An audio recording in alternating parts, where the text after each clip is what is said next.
externamente, e a PROPUC apoia os status, para ganhar visibilidade e fazer uma crítica contundente à Fundação São Paulo e continuar na crítica à Fundação. Nós temos essa discussão hoje dos estudantes, conselhos acadêmicos, coletivos, coletivo do Sol, a União das Juventudes Comunistas, o JC, e tiramos o seguinte, que nós vamos agora construir uma Assembleia dos 3 setores, que vai ser dia 5, uma quarta-feira, 5, né? Por aqui, pelo coletivo de estudantes da pós-graduação, estava a Lucila, que é o do Maceu, que é do Fernando Montenegro, que é de Minas, né? Do PCB, que também se colocou muito bem, e dia 5. E nós vamos fazer uma assembleia de professores para o balanço e continuidade da luta. Então, está confundido. Agora, é isso, eles vão. Ou você acha que o patronato não vai utilizar? Então, às vezes as pessoas acham que a gente tem que analisar a população de forças que a gente tem, por exemplo. Nós estamos, desde 2012, que a gente chama Assembleia de Professor, para 10 professores. Desde 2006, estamos discutindo as carreiras, são 6 carreiras, gente. Cada um recebendo, isso é absurdo. Então, é esse ponto que eles colocaram lá. Nós já temos 5 situações de falta de isonomia. Nós temos que lutar isonomia geral. A isonomia tem que ser geral em todas as carreiras, em todas. E hoje o pessoal da medicina estava dizendo, uma aluna, falando: olha, está um caos a medicina, porque com esses salários baixos, o professor que entra, ele é contratado como auxiliar de ensino, praticamente hora aula, igual as universidades privadas. A estratégia deles é os cursos da área de humana, ciências sociais, filosofia, eles não podem acabar de vez, porque senão não tem mais universidade, eles têm que... Mas, sabe, classes pequenininhas, a grande maioria vai para a Unify, que tem mais em conta, os professores são mais mal pagos, talvez na pós-graduação fique, o nosso fica, porque tem nota 7, mas os outros que têm nota 3 e 4, pronto, tá certo? E tem muitos 3 e 4, gente, porque esse produtivismo que está aí, tem professores, por exemplo, da economia política, que são marxistas, eles não conseguem publicar em Qualis 1, porque Qualis 1 está tudo para a direita, é diferente da nossa área, que no serviço social a gente tem organização, tem a MEC, tem CQS, tem o quê, tem a revista de Serviço Social Sociedade, que é Qualis 1, tem a Catálise, que é Qualis 1, agora conseguimos mais 4, precisamos até entrar na capa, gente, ver quais são, agora 7, Qualis 1, que a gente pode publicar. Mas tem áreas que é a direita, então são professores aguerridos, entendeu? Então, é essa investida, um projeto de universidade. Então, isso tem a ver com todos nós, com funcionário, com professor. Os funcionários, eles vão arrebentando gradativamente, sabe isso? A faculdade, hoje, ele não está lá, e a gente está conosco. Eles não têm atendido. Agora, depois dessa mobilização, eles resolveram atender a faculdade de segunda-feira, não sabemos por quê. Entendeu? Então, é isso, gente. Está claro a situação da PUC? Nada bem, né? Mas foi bem grande a mobilização, eu achei. Não, ela foi muito importante. Muita gente, muito apoio. Muito. Achei bastante. Externamente, ele teve assim, 3 dias. A gente acaba bem pouquíssimo tempo. Todo mundo que mandar. Os estudantes também. Muito. Aquela passeada que teve ali, as fotos que você mandou, nossa. Muita gente. Então, estou dizendo para vocês, desde 2012, que a medicina parou integralmente. Os conselhos de faculdade, por unanimidade, apoiaram a rejeição contra essa retirada dos 10% do nosso salário e também apoiaram a luta da PROPUC, que até então, quando a gente se diga, parte deles estava muito conivente com a reitoria. Agora, quando eles se viram escanteados, que é uma coisa mais à direita, Então, análise de conjuntura, a gente tem que analisar todas as forças que estão. Não depende da nossa vontade. Né? A vontade da gente falou, eu já na reunião do C, eu falei, olha, a gente ordenaria já está no comunismo, entendeu? A sociedade comum a todos, como diz o Marx e o Engels. Sabe? Sem liberdade, sem opressão, sem racismo, sem homofobia, sabe? Sem esse individualismo absurdo, sem irracional. Não é? Trabalhando meia hora. Trabalhando. Dizia o Marx, né? A cada qual conforme as suas necessidades de cada qual com suas possibilidades. Dormir 12 horas. Hã? Dormir 12 horas. Que delícia, né? Dormir. Hã? Que delícia. Credo que delícia, não é? Poder. Mas foi chuva. Agora chovia. Poder ouvir as músicas que a gente quer, poder criar, não é? Poder criar, poder desenhar, poder poetar,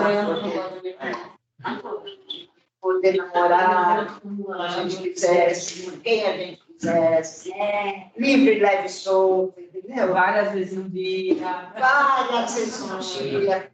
Aliás, hoje eles leram um poema do Mauriase, né? Quando os trabalhadores perderem a paciência. É muito lindo isso. Maravilha. Ó, a Samara se conectou agora está gravado no Globo certo. Ela chegou? Ô, Samara. Ela conseguiu chegar? Cheguei. Eu consegui Olha, chegar. olha, nós vamos dar um aplauso para você, pode ser? Aê! Obrigada. Muito bem, garota! Muito bem. Obrigada, gente. Foi muito linda a sua fala, adorei. Obrigada, Bia. Você teve uma fala muito posicionada, a aluna da graduação também, a fala da Marli também. Tá bom, Bia. Muito obrigada. Gente, eu estava muito nervosa. Não foi, a gente não comentou aqui? Não é? Tá bem baixinho, Samara. É porque eu tô dentro do... Eu tô do ônibus. Quando eu descer, eu falo. Porque eu tô dentro do ônibus e aí vai ser difícil eu falar. Beleza. Tá bom. Mas vem cá, na semana que vem você vai estar aqui, não vai? Eu vou, Bia. Então, na semana que vem, a gente abre e você conta um pouquinho como é que você construiu. É muito importante. E eles vão ouvir também, viu? Tá bom. Mas eu tô chegando em casa já. Tá chegando? Tá. Tô chegando, eu já entro pelo computador. Aí é mais fácil. Ah, tá bom. No ônibus é mais diferente. E aí, moçada? Vamos ler? Vamos, né? Vamos esticar até 21 horas. Então. Vamos fazer a longa vez? Não, mas é verdade, professor. 21 horas já passou o horário. É hora de encaixar. Gente, Segunda vez faz falta, inclusive. gente, eu falei uma nova para vocês. Gente, gente, vocês têm que... Ela é velhinho, coitado. Ele tá resistente aqui do celular. Tá, vamos então. Braço.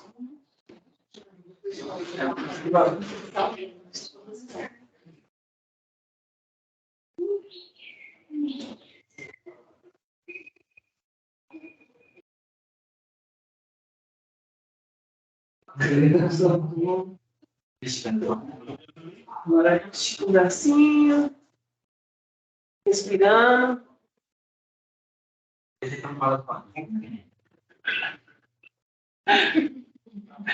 Ai, que amo. Será que a Samara está fazendo de casa?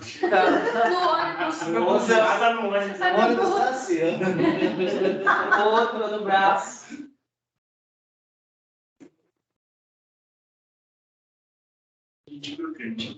Sim.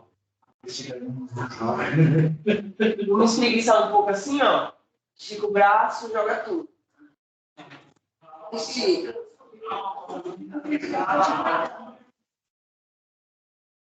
Do outro lado agora. Ai.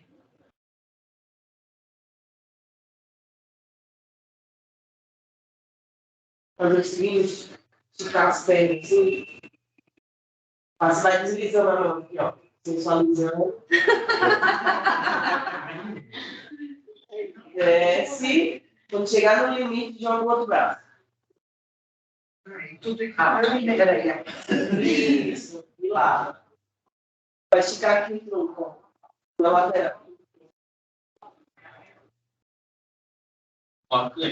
Respira. Voltou devagar para o trabalho. Desliza a mão, sensualiza. Não, desce para cá. Para onde sua mão desce, você desce seu corpo. E essa mão? Vai subir. Aqui você já fez esse lado. O outro lado aqui. Você deu muito, né? Tu fez esticar, dobrar as pernas, não. Assim, não. Esticar.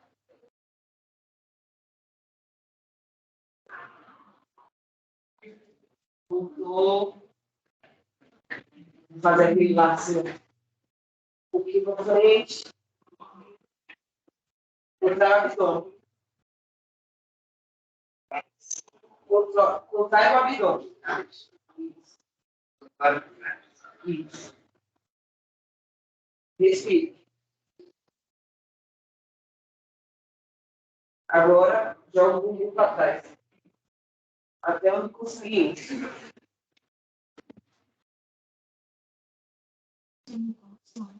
Isso é bom.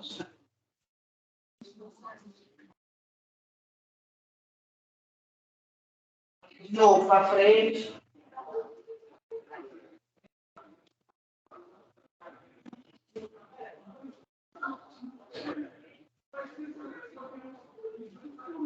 Atrás.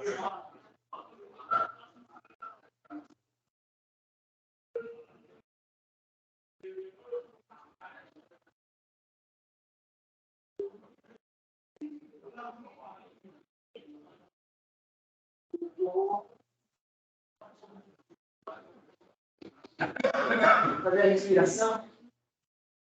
Puxa 3, segura 5 segundos, solta 4.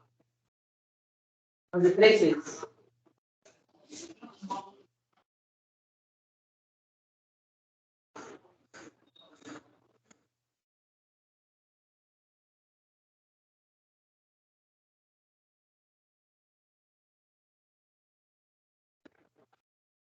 Isso eu tenho.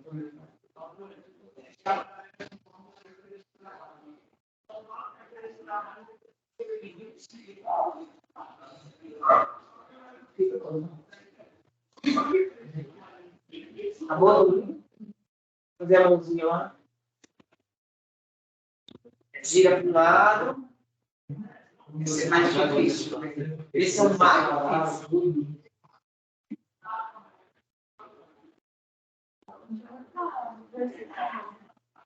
Vamos lá do outro lado agora. E a bunda?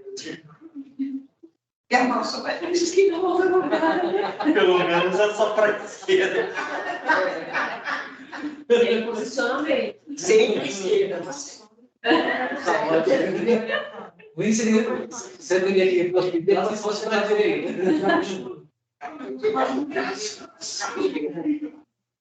É bom fazer tudo isso aqui. A gente usa bastante a mão, né? E depois que você faz isso aqui todo dia, você vira direitinho. É mesmo? É.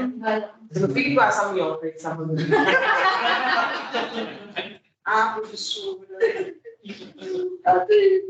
Agora você vai frente para trás. Só o punho.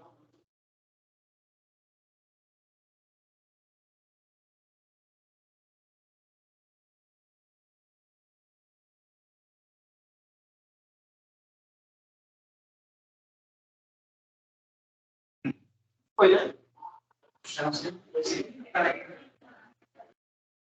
Vamos puxando, gente. Botar uns colchonetes aqui pra gente fazer deitada. Ah, minha Deus.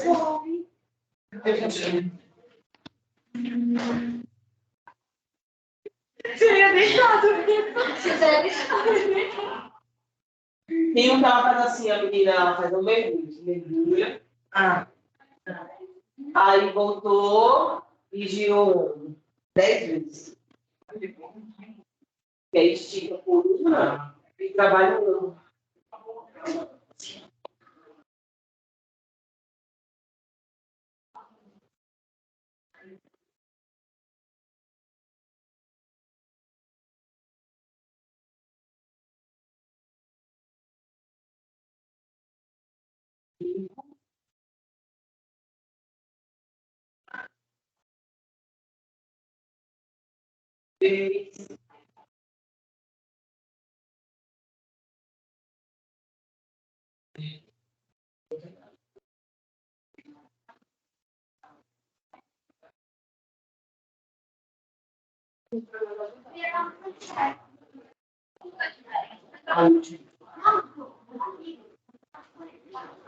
Vamos só virar um pouquinho para frente agora.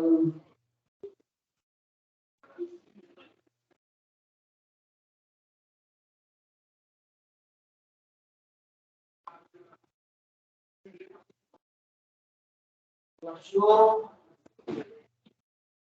Que bom, gente. Amanhã à tarde de noite, só isso. Minha mãe vai conversar comigo. Faz de manhã, Tem que filmar você aí, uma gravação pra... Minha filha. Vocês continuam, tem uma de hidroterapia, né? Essa semana passada, quando eu disse água, maravilhoso. Mas eu falo na fisioterapia, eu falo, não, eu vou na fisioterapia, no Pilates, eu volto, pego o metrô lotado, fico em pé, até chegar em casa, voltou tudo. Bom, já não. Já voltou tudo. Então, bora lá, meninas, vamos para o texto.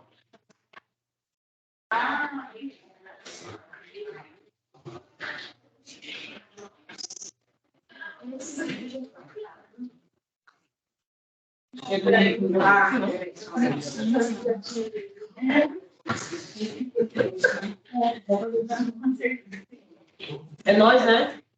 É você. Só pegar meu livro. Só mandar mensagem pegar o primeiro. E a almofada, né, que eu esqueci para variar.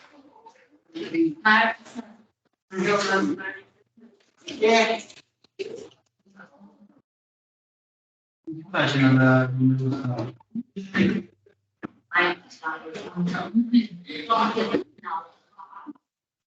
Já, Não, para você andar nessa minha querida no semáforo. A gente pensa que não vai junto ao cinema, mas a gente eu mando para você. Você não viu?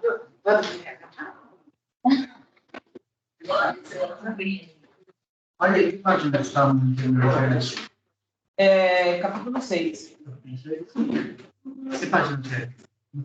Capítulo 6. Pode imaginar que você faz.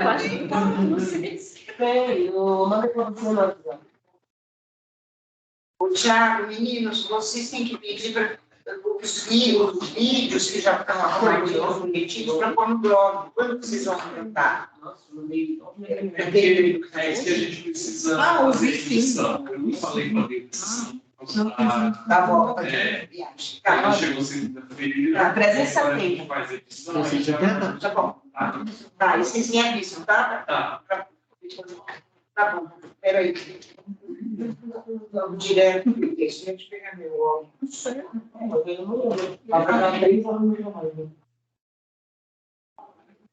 Dá um Ctrl F, escreve lá no capítulo, é mais fácil? É 370 a página. Aí ali não vai ter não, o número da página. Tem sim.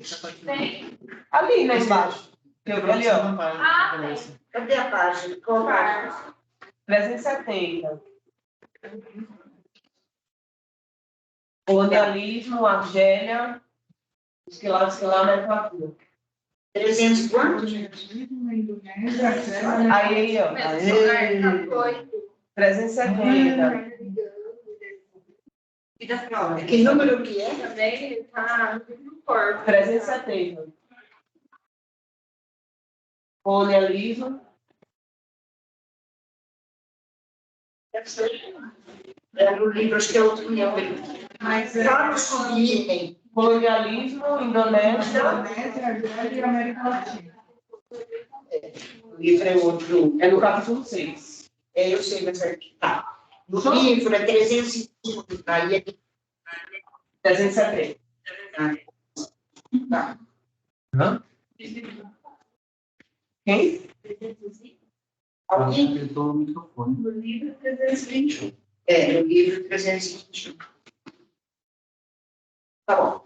Então, meninas, aquele esquema mesmo, vão lendo, já vão problematizando, trazendo questões, sim, tá? Sim, senhora. É isso. Eu vou começar lendo, então, tá? Colonialismo na Indonésia, Argélia e América Latina. As notas sobre a Índia compunham alguma discussão sobre o Islã, dado o fato de que aquela região durante o século XIX das nações do Paquistão e Bangladesh, assim como a Índia, abrigava uma das maiores populações muçulmanas do mundo, embora fosse uma minoria em comparação com os hindus. Marx fez anotações extensas sobre duas sociedades predominantemente muçulmanas, a Indonésia, Java, e a Argélia, colonizada pelos Países Baixos e pela França, respectivamente. As notas de Marx sobre Java, ou como administrar uma colônia mostrando uma solução prática das questões que afetam a Índia britânica, concentram-se na organização social da tradicional aldeia javanesa. Money, um advogado britânico nascido na Índia, visitou a colônia holandesa de Java em 1858, no auge da revolta dos cipários. Seu livro é um panegírico. Aí eu fui procurar isso, que significa é um discurso público em louvor a alguém ou um ser abstrato, descarado do domínio colonial holandês. Em Java, os holandeses retiveram mais do sistema pré-colonial do que os britânicos na Índia, onde a ocupação de Cornwallis havia desencadeado forças de mercado que perturbaram gravemente a tradicional aldeia comunal. Os holandeses extraíram o excedente a partir de cima, enquanto permitiram que muitos aspectos dos padrões tradicionais do poço da terra, organização política e cultura das aldeias comunais persistissem. Depois da morte de Marx, Engels parece ter lido o livro de Money, mas não está claro se ele leu também as anotações de Marx, escritas em 1880 a 1881.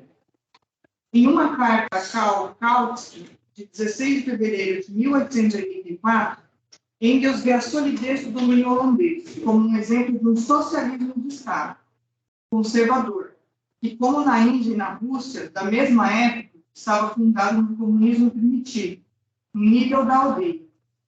As observações de Engels estavam obviamente relacionadas à principal tese de Money sobre a estabilidade do domínio colonial holandês versus o britânico.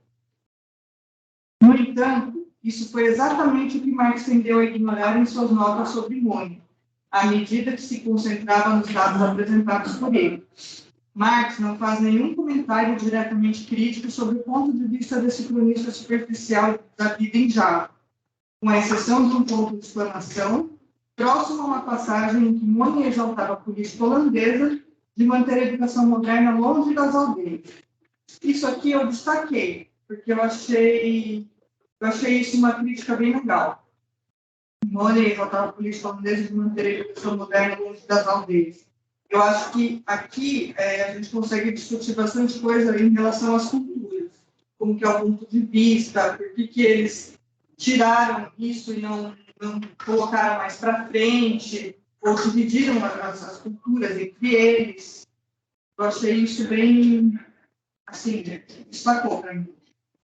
Com um cuidadoso senso de objetividade, ele deixa de lado as partes mais duvidosas da análise de Money. Com isso, conseguiram tirar proveito de um livro que, na época, era um dos poucos relatos detalhados da vida na Java colonial por um observador externo. Marx voltou-se para a Argélia em outra parte de suas anotações sobre Kovalev, nas quais tratou das formas comunais nos períodos pré-colonial e colonial. Nessas citações, relativamente breves, de 7.000 palavras, ele começou observando a força da propriedade comunal na região do Maghreb. Embora uma quantidade considerável de propriedades privadas de terras tenha surgido sob os otomanos, a maior parte da terra na Argélia permaneceu como propriedade comunal nas mãos de clãs e parentes. No século XIX, os colonizadores franceses procuraram mudar essa situação, mas encontraram resistência obstinada.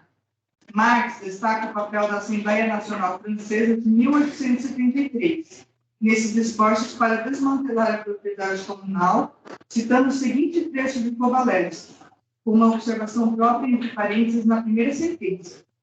A formação da propriedade privada de terras, aos olhos dos burgueses franceses, como condição necessária de todo o progresso na esfera política e social.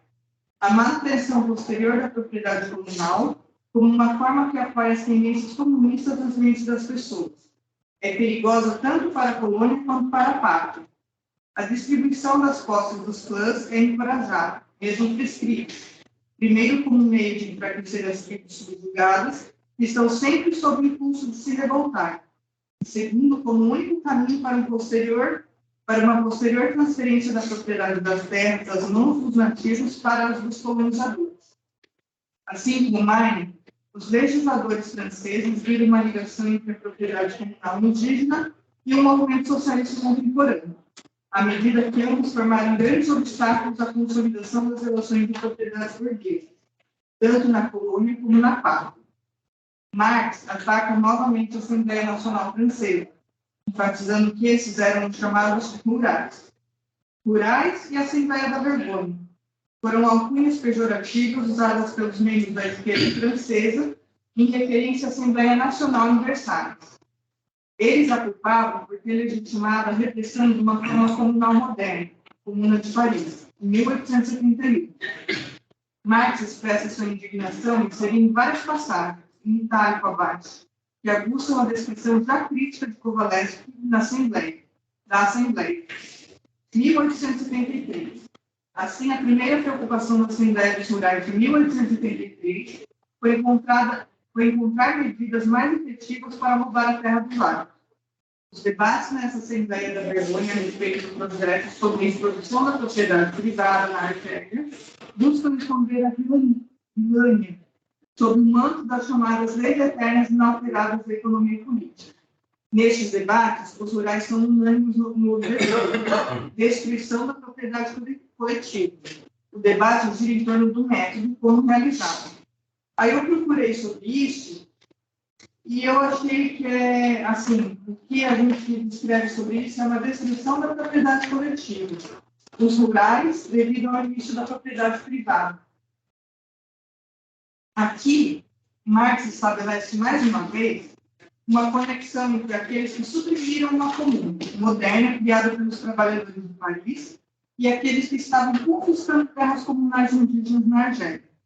Um pouco mais tarde, Marx incorpora suas citações à menção de Kovalevsky sobre o medo que os franceses passaram a ter de uma revolta anticolonial com base nos clãs. Eles acreditavam que isso poderia ser evitado, despojando os árabes de sua ligação natural com o solo para quebrar a última força das uniões de clãs, dissolvendo-as bem como qualquer perigo de rebelião. Em outra parte de suas anotações sobre Kovalevsky, Marx retoma uma forma muito mais antiga de colonialismo, a da Espanha no Novo Mundo, que examina formas comunais na América Latina, no Caribe e greco-americano. Essas notas relativamente breves compreendem cerca de 7.500 palavras, escritas principalmente em alemão, com algumas passagens em russo e espanhol. Marx começa registrando material do colega sobre a transição de uma existência semelhante a um rebanho para clãs e para famílias nas sociedades nativas americanas. Torcendo ligeiramente o texto de Kovalevsky para apresentar a mudança de cultura para a estrutura familiar como anterior às mudanças relacionadas às formas de propriedade, ele escreve: com a formação de famílias privadas, a propriedade individual também emerge e só imóvel no início.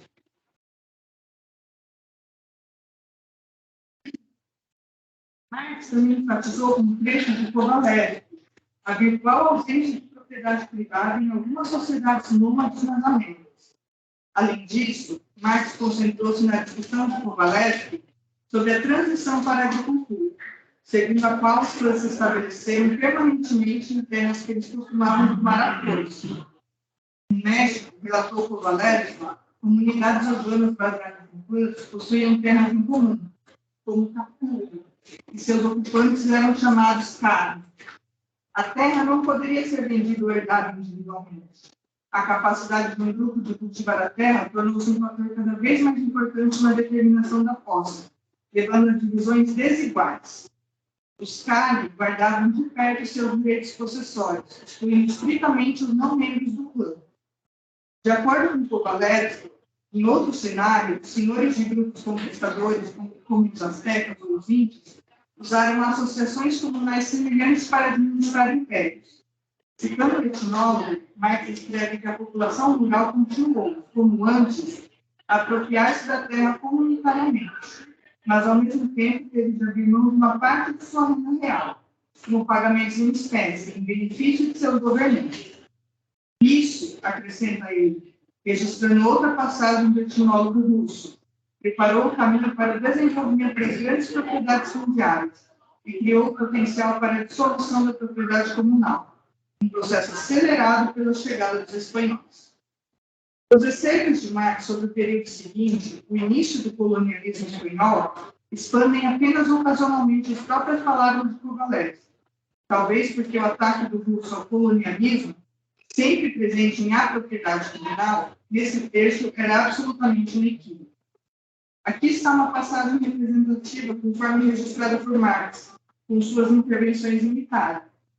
A política espanhola original do extermínio dos indígenas. Após a pilhagem do ouro, etc., que encontraram, os ameríndios são condenados a trabalhar nas minas.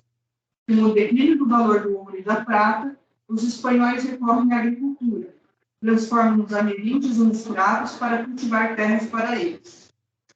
Sobre esse sistema de repartimentos, os caciques indígenas ou líderes de clãs eram obrigados a fornecer aos espanhóis pessoas para serem usadas no trabalho agrícola. Marx revista passagens sobre a extrema brutalidade desse sistema, em que os ameríndios eram caçados se não fossem fornecidos em número suficiente pelos caciques.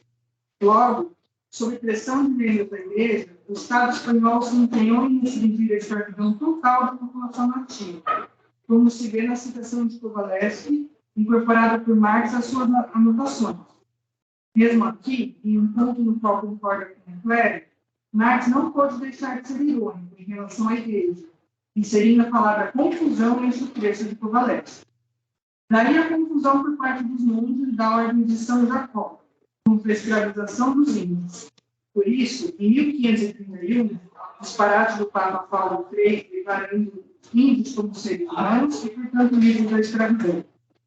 O Conselho Real para as Índias Ocidentais, estabelecido em 1524, metade do qual consistia dos chefes do mais alto clero, declarou-se favorável à liberdade dos ameríndios.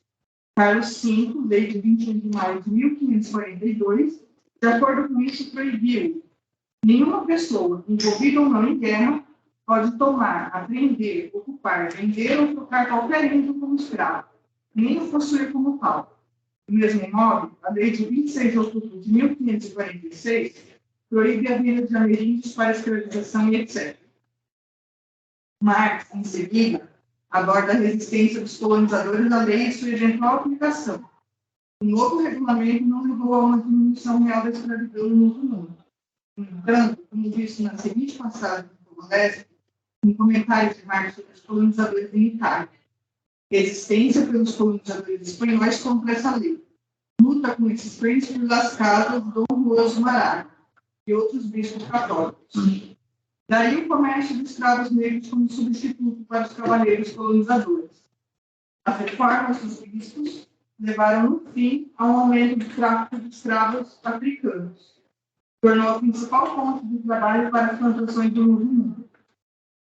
O brutal sistema de repartimentos para os ameríndios foi substituído pelo sistema de encomendas, que eu fui procurar, que significa confiança. Nele, indivíduos formalmente livres que viviam em aldeias comunais estavam sujeitos a impostos em espécie e em trabalho, tudo administrado por encomendeiros, ou seja, reuniam os grupos indígenas nos seus locais de trabalho e neste espaço eles eram doutrinados por missionários, que integravam normalmente as ordens religiosas mais comuns nessa época. Isso eu fiz como pesquisa. espanhóis locais. Era, em resumo, um tipo de servidão. Normalmente, esses impostos deveriam sustentar um encomendério e um padre por aldeia.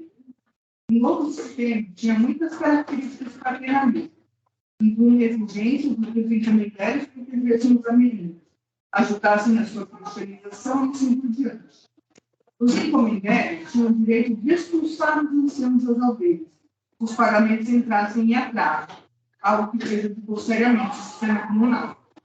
Embora os encomendérios também pudessem ser removidos e banidos por não cumprir sua parte na barganha, a aplicação de todos esses regulamentos foi deixada a cargo dos colonizadores espanhóis, algo que faz Marx chamar muito digno isso dos estadistas Carlos I e Felipe II.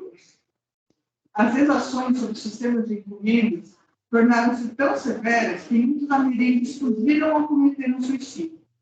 Embora eles tecnicamente possuíssem a terra por meio de suas aldeias comunais, isso se aplicava apenas a terras realmente cultivadas, que davam abertura aos espanhóis que desejassem anexar porções delas ao declará-las terrenos baldios. Essas e outras manobras legais privaram os ameríndios de grande parte de suas principais terras agrícolas. Marx continua suas resumo de citações, passando agora para a transição à propriedade privada capitalista, acrescentando aqui uma observação entre parênteses na primeira sentença, tornando mais precisas as categorias antropológicas de Kovalevsky. Essa dissolução da consanguinidade real ou fictícia levou, em alguns locais, à formação de propriedades fundiárias de pequena escala, a partir dos antigos lotes comunais. Isso, por sua vez, passou pouco a pouco para as mãos dos europeus proprietários de capital, sob a pressão de impostos dos encomendérios e do primeiro sistema permitido pelos espanhóis de empréstimo de dinheiro a juros. Zurita disse: sobre os líderes indígenas, os ameríndios não conheciam a usura. E é o rendimento de capital. Isso desencadeou novos conflitos no interior de aldeias comunais e clãs, e entre eles o que acabou destruindo o poder e os direitos dos ameríndios. Marx termina suas anotações de Kovalevsky sobre a América Latina com o seguinte trecho, no qual insere algumas palavras, como tal: a sobrevivência, em grande parte, da comuna rural deve-se, por um lado, à preferência dos ameríndios por este tipo de propriedade da terra, como a que melhor corresponde ao seu nível de cultura. Por outro lado, a falta de legislação colonial, em contraste com as fazendas orientais inglesas, de regulamentações que dariam aos membros de despesa a possibilidade de vender os lotes pertencentes a eles. O qualificativo de Marx, em grande parte, prejudica um pouco a ênfase de Kovalevsky sobre a dissolução das formas criminais. A inserção de Marx entre os textos sobre a Índia sugere que as formas comunais permaneceram mais fortes na América Latina do que na Índia, provavelmente porque esta havia sido colonizada em um período posterior por uma potência capitalista avançada, a Inglaterra, que tentava ativamente criar a propriedade privada individual nas aldeias. Nesse ponto, em um dos lugares dos cadernos de 1879 e 1882, sobre sociedades não ocidentais e pré-capitalistas, Marx se mostrava preocupado com a persistência de formas comunais, mesmo em sua própria época, neste caso depois de mais de 3 séculos de domínio colonial. Tais considerações formavam um plano de fundo para o que viria a seguir, seu apoio à comuna rural russa da década de 1880 como uma fonte potencial de resistência ao capital.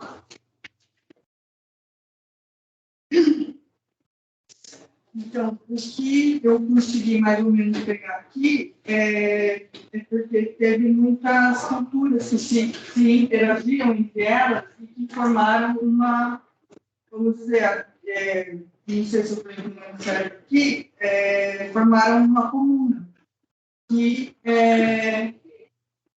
devido a vários conflitos, muitas delas se repartiram novamente, mas que permaneceram as culturas. Tem um elemento que eu percebi, que eu acho que vai complementar no ponto da luta, e ele tenta trazer essa diferenciação de propriedade privada e propriedade comum, né? Então, em todo momento ele traz essa trajetória da análise de Marx sobre essas sociedades e mostrando como que foi a introdução, né, da propriedade privada através da colonização desses setores, e como que foi o processo também de resistência desses setores em relação a aceitar a colonização. E aí, quando entra essa questão das culturas, e que eu acho que, inclusive, tem que ter bastante cuidado quando vai trabalhar, porque eu acho que ainda tem alguns teóricos que justificam muito mais pela cultura do que necessariamente pelo capitalismo introduzindo nessas culturas, né? Então, às vezes, justifica, não, porque a cultura é diferente, teve que fazer essa desassociação, essa divisão, mas na verdade não, foi o capitalismo, a colonização, a propriedade privada, que disseminou, exterminou, matou, genocídio, toda uma comunidade, né? E aí eu acho que na Rússia ele vai desenvolver melhor, que foi as comunidades lá, elas tiveram um pouco maior de resistência, né, à introdução do capitalismo. Inclusive, o Marx falava que seriam essas comunidades, inclusive, possíveis de fazer um processo revolucionário, né, na Rússia. Mesmo com as influências exteriores do capitalismo, ele dizia que essas tinham a potencialidade de fazer uma revolução comunista. Então, eu entendi mais que ele queria trazer esses aspectos. Nesse capítulo ele fala mais sobre ele traz uma análise, tá, das culturas ameríndias. Quais são as culturas ameríndias? São as culturas altiplânicas.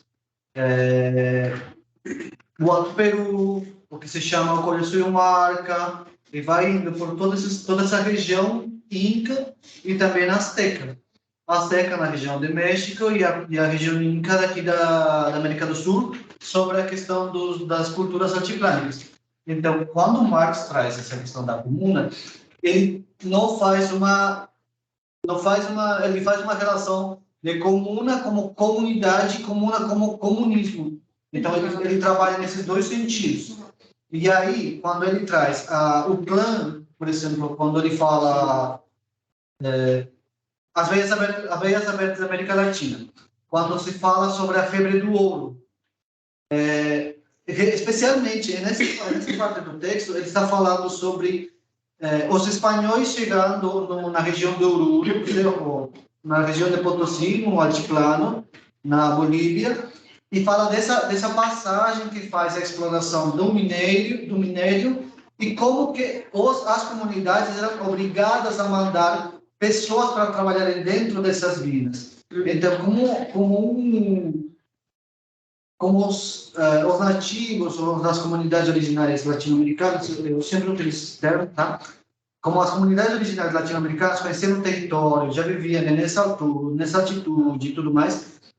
Não sei se vocês lembram, quando a gente estava estudando na América Latina, quando a gente estava lendo o livro de As Veias Abertas da América Latina, temos a febre do ouro. E aí relata como que essa questão das comunidades serem obrigadas a levar juventude, jovens. E tem relatos, por exemplo, em livros de história na Bolívia, que as senhoras dos povos originários, as mulheres dos povos originários, elas utilizam uma saia gigante, né? E muitos dos jovens que eram obrigados para os espanhóis não levarem, eles se faziam tipo toquinho e a mulher sentava em cima deles para esconder os jovens e não iriam trabalhar no minério, porque todo jovem, todo homem que ia trabalhar no minério praticamente ou morria dentro das minas porque não tinha nenhum tipo de tecnologia, ou eles eram super explorados até no extremo mesmo de morrer de fome. Então, ele faz referência a esse episódio de como são obrigados as comunidades originárias dos povos altiplânicos e como que vai essa violência resistir ao mesmo tempo as comunidades, como que elas resistem, como que as comunidades elas resistem a uma questão sobre uma exploração de troca, sobre uma exploração de introdução do capital. E as comunas, ao mesmo tempo, como ele disse, são as comunidades originárias, tá? Então, essas comunidades originárias, elas têm aquela questão Eu não perdi uma parte. Eles têm aquela resistência de não fazer, por exemplo, inclusive os mesmos impérios,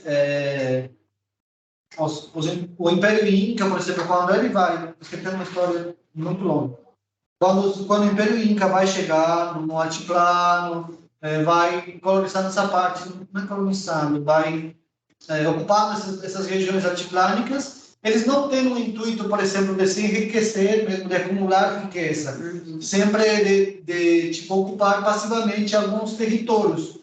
Isso sobre a cultura inca. Isso aí não se indica. Essa parte da região se está referindo o Marx nesse capítulo praticamente tudo. Como que as comunidades originárias, os povos originários resistem a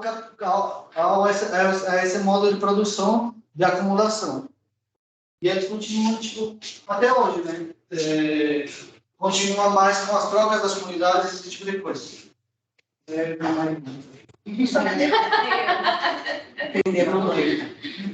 uma reclamação da agressividade da invasão, né? Posso conversar? Claro. Só rapidinho. Só um minuto. Agora vocês estão falando dos nomes, né? Agora não precisa mais, né? Precisa. Não dá pra... Eu esqueci. Mas eu só queria colocar essa questão da agressividade dessas invasões, em que a gente, não sei se na história não é tentado se esconder, né, dos povos originários. Pelo menos eu falo para os meus filhos, no meu tempo de escola, a gente falar dos povos originários, sabe? Eu não lembro, sendo sincero, eu lembro da história do Brasil, ela sempre muito mal contada. Mas é mal contado.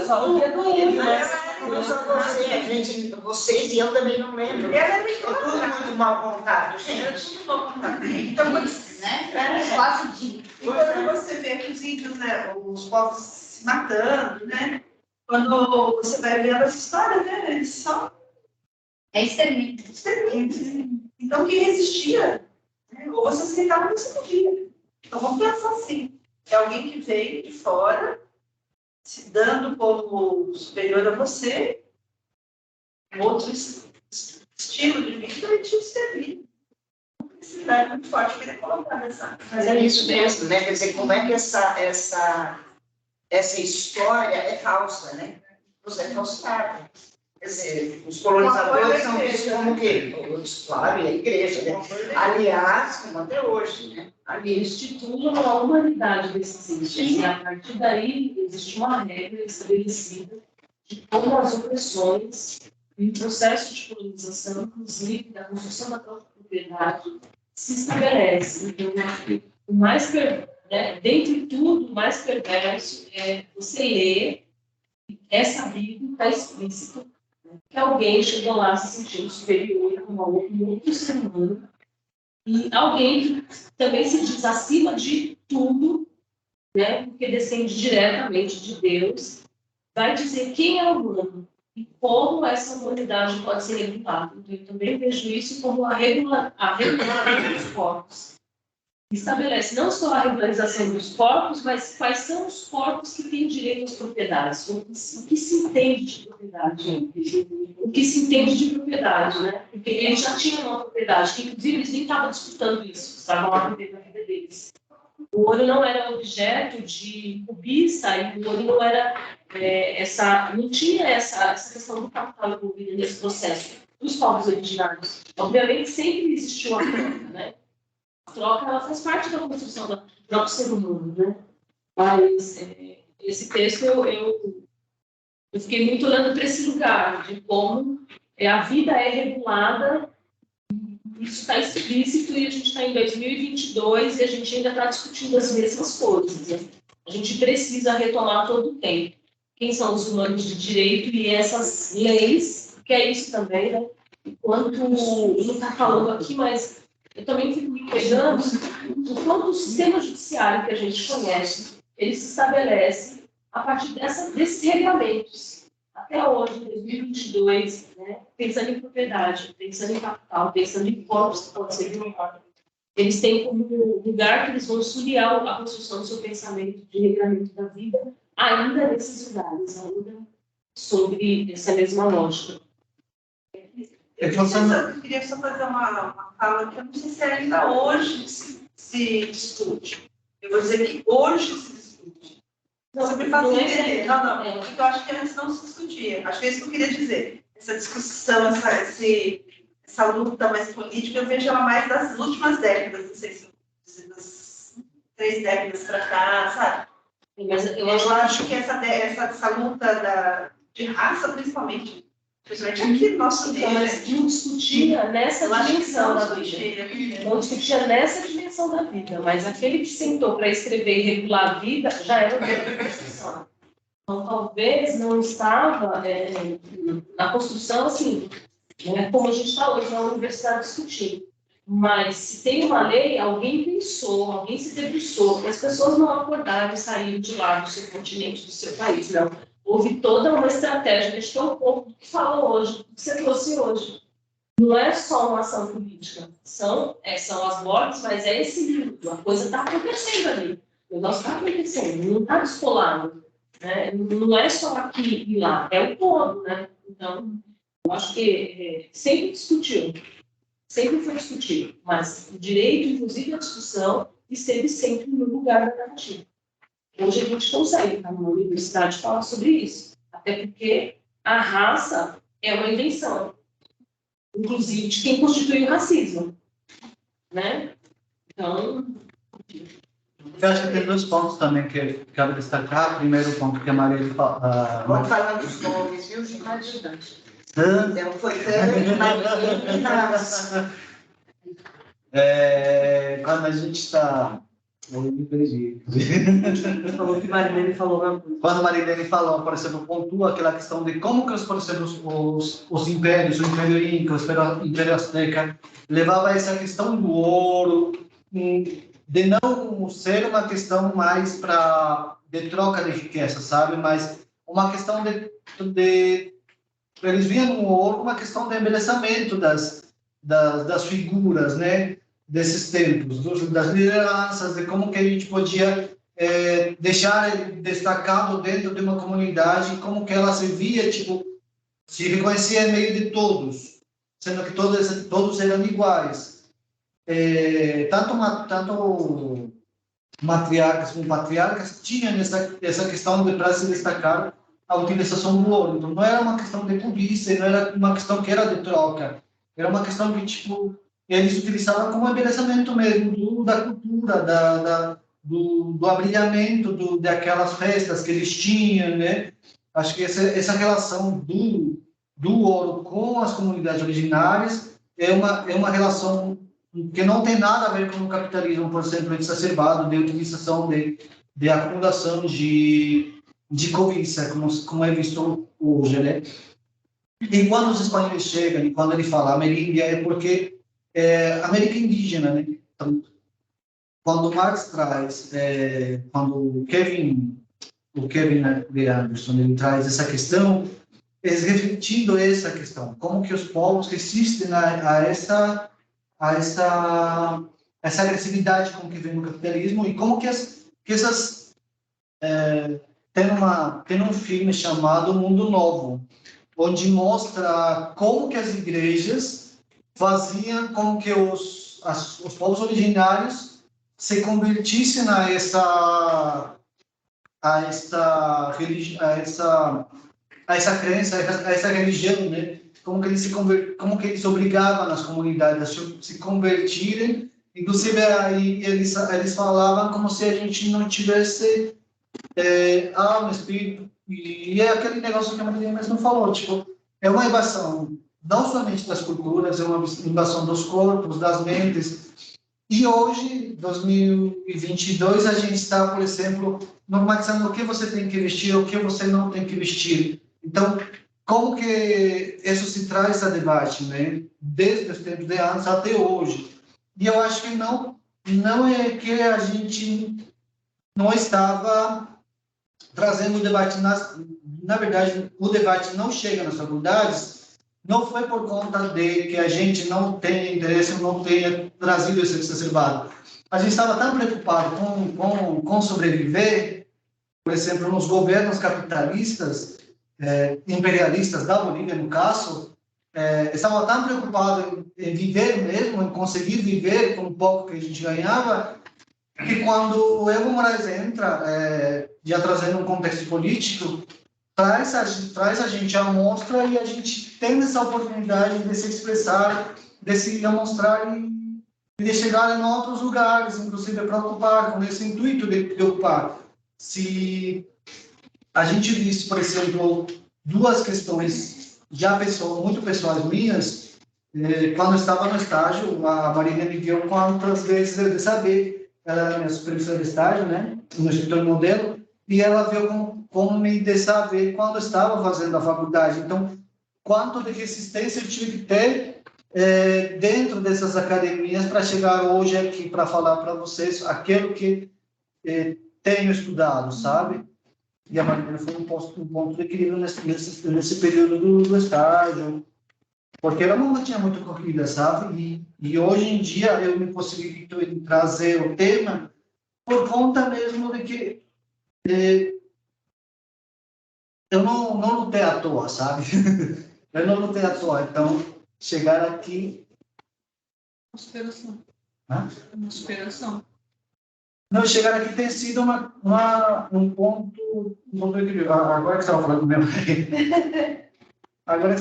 com minha mãe, traz algumas coisas que eu acho que...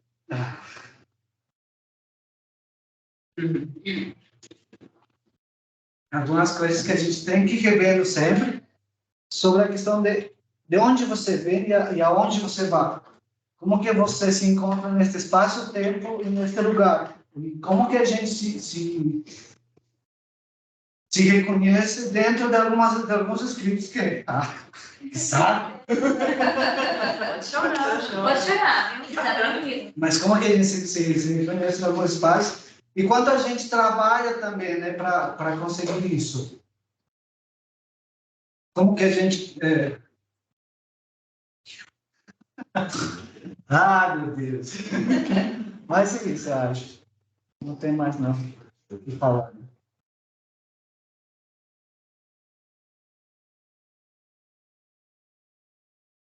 Isso.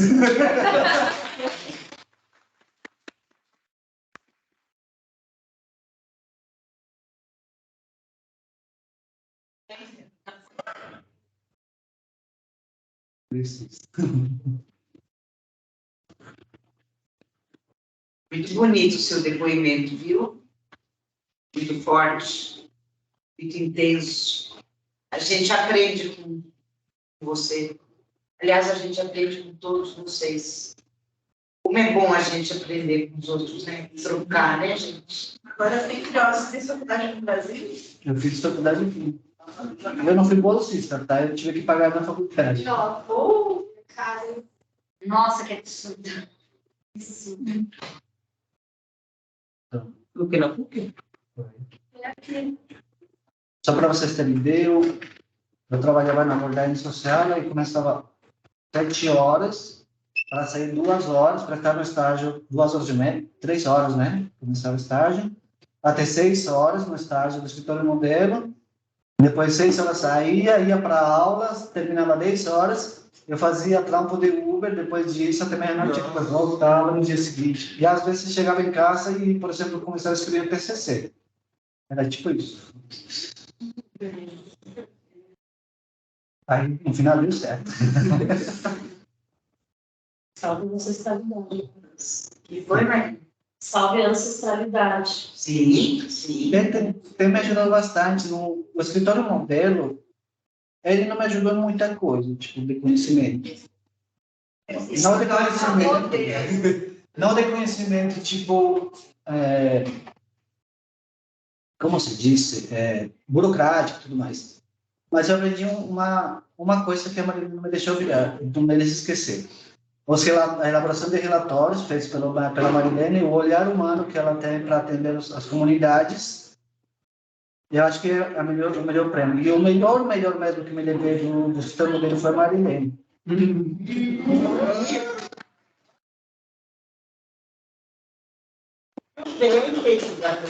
Olha só vez, né? E aí conta um pouquinho que é o escritório modelo, pensava perguntando, conta. O escritório modelo é um núcleo de prática jurídica, então eu tenho 20 anos, vou fazer 21 anos já.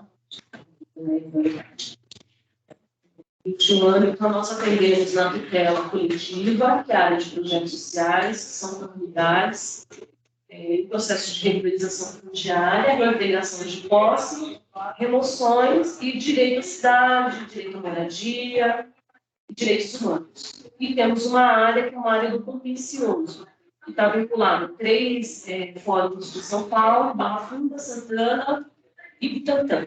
Então, na área de contencioso, nós temos as demandas individuais espontâneas que vêm desses fóruns, que são inventário, indenizações, questões relacionadas à produção de alimentos e à produção alimentícia, execução de alimentos, como os homens não pagam pensão alimentícia, então, execução de alimentos, quando ele já tem um mandado de prisão e ele precisa de uma defesa, então a Defensoria Pública é encaminhada para o escritório modelo, também inventário, questões também, às vezes, de briga, alguma coisa assim, entre vizinhos, então, direcionado para a população de baixa renda, no caso de contencioso, e deixa eu ver o que mais, tipo uma ONG?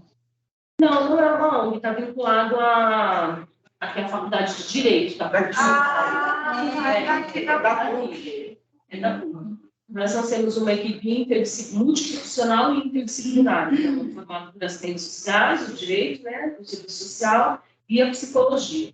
No contencioso, nós temos as 3 profissões, na área do contencioso, até porque a gente atende ali o limite da situação, né? Então, execução de alimento, a pessoa não tem condições de puxar a jurídica, o caso já chega para a gente no limite. Então, hoje nós temos 10 mil processos no contencioso. E na área de projetos, na área de contencioso, na área de projetos sociais, nós já chegamos aí a quase 80 comunidades, divididas na região norte, sul, leste, oeste, centro e mananciais. Então, as pessoas que têm uma questão relacionada à regularização, a gente tem um procedimento que é o uso capião coletiva, que, inclusive, na cidade de São Paulo, são 4 uso capião coletiva que existe, uma delas é o Amadeu, né, Hans? Que você também caminhou comigo do Amadeu. É diferente porque a gente se trata de regularizar toda uma comunidade. Então, você precisa pensar todo o tempo de estratégia para mapear, no que mapear, ainda mais o mapeamento do serviço social, que era uma das coisas que eu discutia muito com os estagiários. Eu falo que a gente não tem receita de bolo, né? Eu brinco com eles, eu falo, estou anotando tudo isso. Mas o que eu faço na prática mesmo é que eu quero que eles desenvolvam esse pensamento crítico. Porque, independente de onde nós, assistentes sociais, estivermos, a gente precisa ter esse olhar para aquele contexto. Eu posso ter muito referencial teórico, mas eu tenho limite institucional, eu tenho limite da política. Então, uma das coisas que, quando eu cheguei no escritório modelo, eu fui para a área de projetos, fiquei responsável por 30 comunidades da região norte e leste, e me causou um estranhamento não ter, por exemplo, a questão de raça e etnia. Isso foi 2018, quando eu cheguei no escritório modelo, né? Aí eu fiquei me perguntando se a gente tem uma política afirmativa da promoção da igualdade racial, se a gente tem também a questão da discussão de gênero, né? Se a gente tem políticas que foram pensadas, que são resultados de luta, se você não tem um dado dentro de uma instituição em que a sua atuação é direta com esses sujeitos, como eu faço essa política funcionar? Então, não dá, por exemplo, para você simplesmente falar que aquela população que tem um índice X de mulheres, mães solo, que são lésbicas, que são negras, que são deficientes, veja, ela sozinha consegue ter todos esses marcadores da desigualdade social. E aí, mediante a isso, você faz um relatório, e você joga lá a política da promoção da igualdade racial.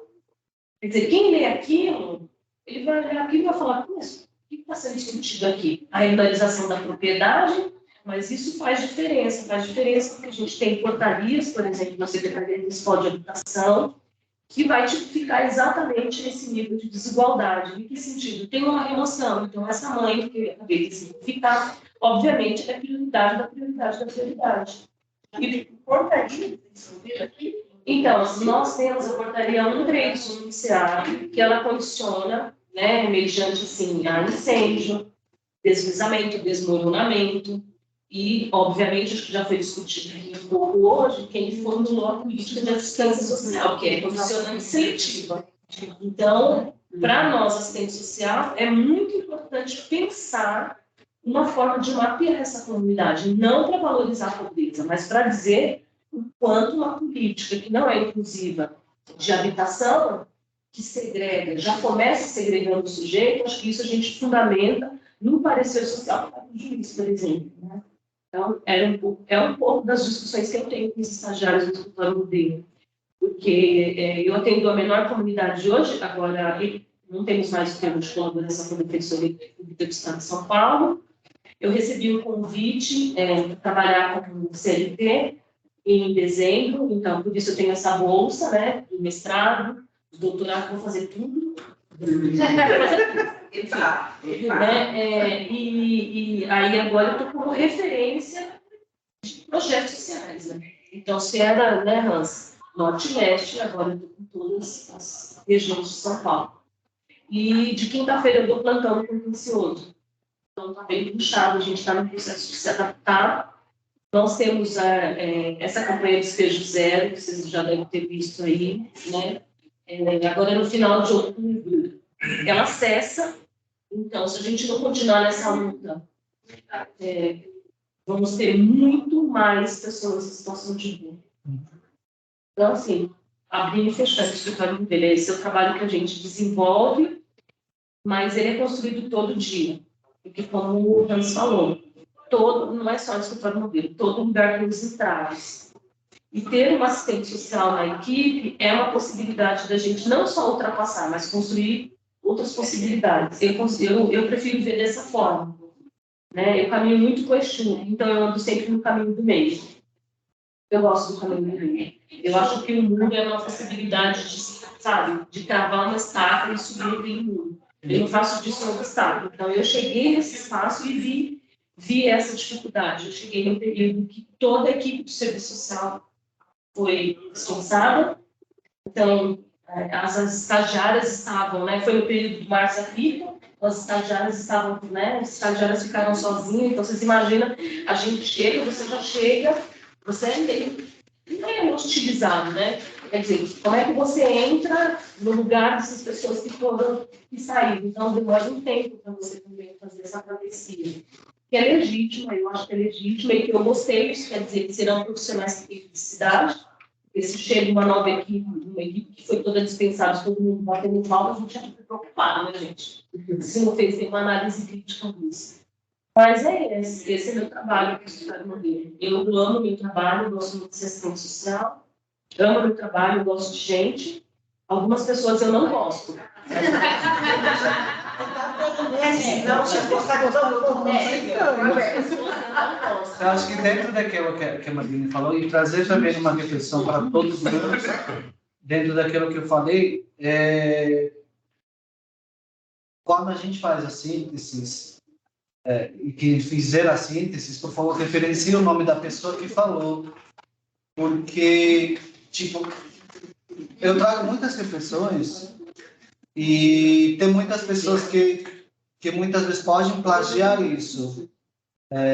Então, façam isso, por favor, de referenciar as pessoas, façam isso não por questão de me sentir achado em algum lugar, mas eu acho que é importante referenciar as pessoas do jeito que elas trouxeram na reflexão para vocês, porque o NEAM tem essa questão de sintetizar tudo. Então, vamos sintetizar direito as coisas para que esse conhecimento não se perda. E essa pessoa que trouxe esse conhecimento, ou essa referência, ou essa fala também não se perca. Tem muitas pessoas que plagiam. Não vamos fazer isso, por favor. Pois sim.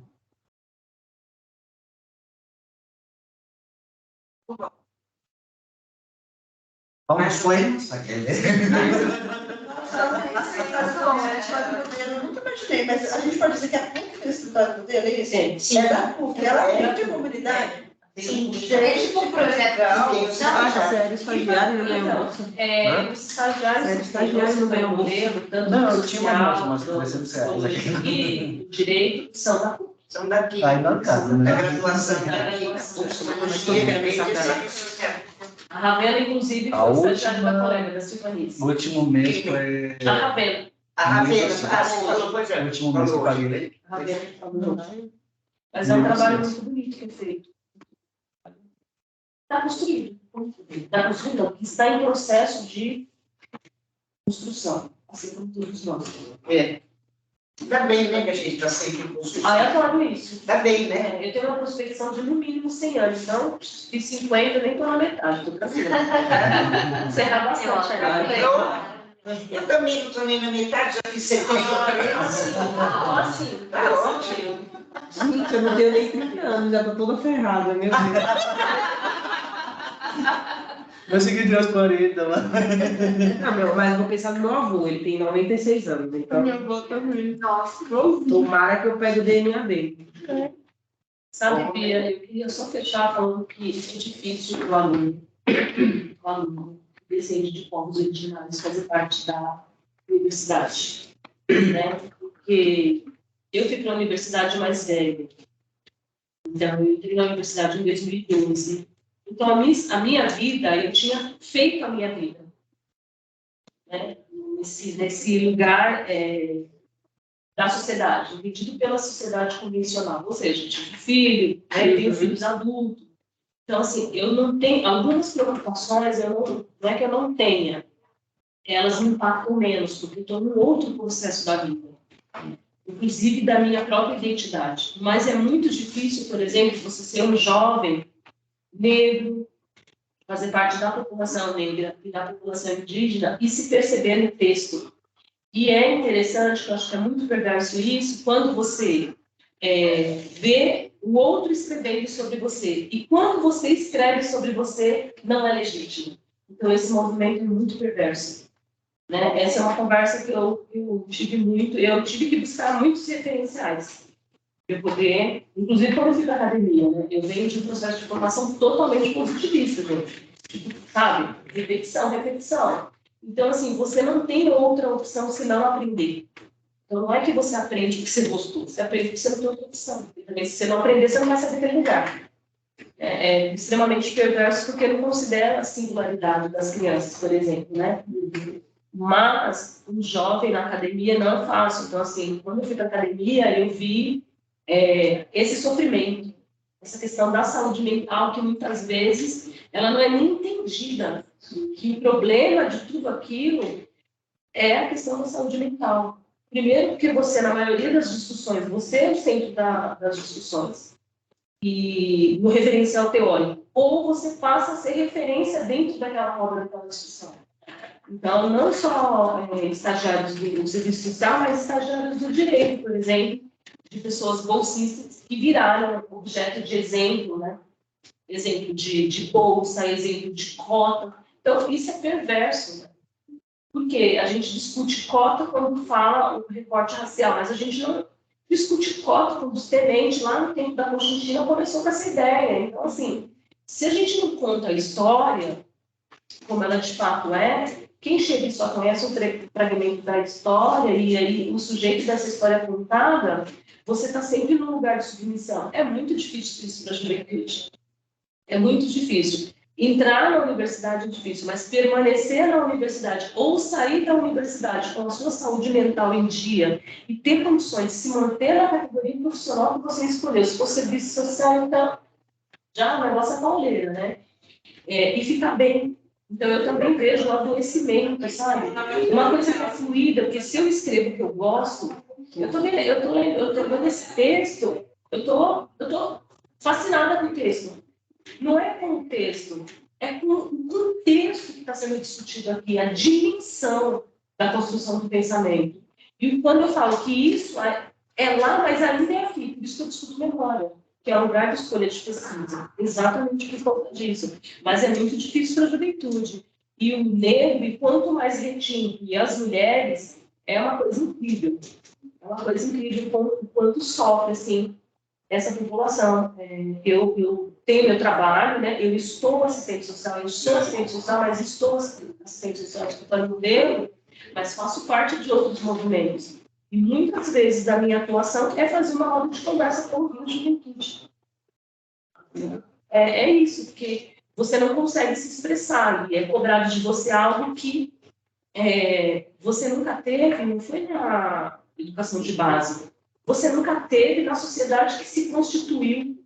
Isso é muito sério. Acho que demorou para a gente trazer essas pautas, sabe? Então, mas quando eu falo da discussão, quando você está trazendo, você voltou a estudar, eu acho muito legal, porque eu não vi essa discussão antes, eu não vi. Você voltou a estudar em 2012. Eu fui para a universidade. Tá, 2012. Então, vamos pensar agora. Você lembra quando você voltou a estudar, já estava essa discussão bem forte? Então, não tinha essa discussão. Não tinha. Tinha essa discussão neste âmbito. Mas não tinha a reflexão que a gente está fazendo aqui.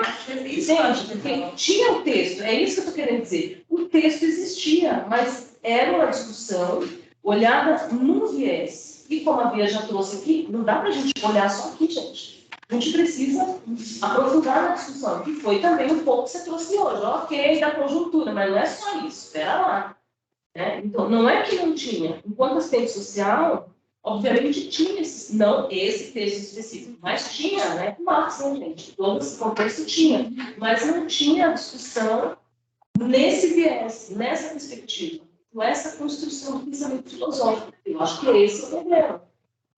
Tinha como objeto de estudo dos povos originários. Tinha como objeto do estudo da construção da propriedade, do capitalismo. Mas não é só isso. A gente está discutindo aqui uma outra dimensão. Por isso que eu estou aqui.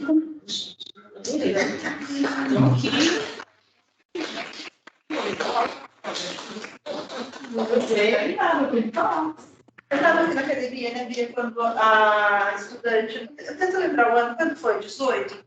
Quando a estudante de Direito foi se formar, e ela foi oradora. 18? 18? Você estava aqui? Não. Não estava? Quem estava? Quando ela foi se formar, eu estava.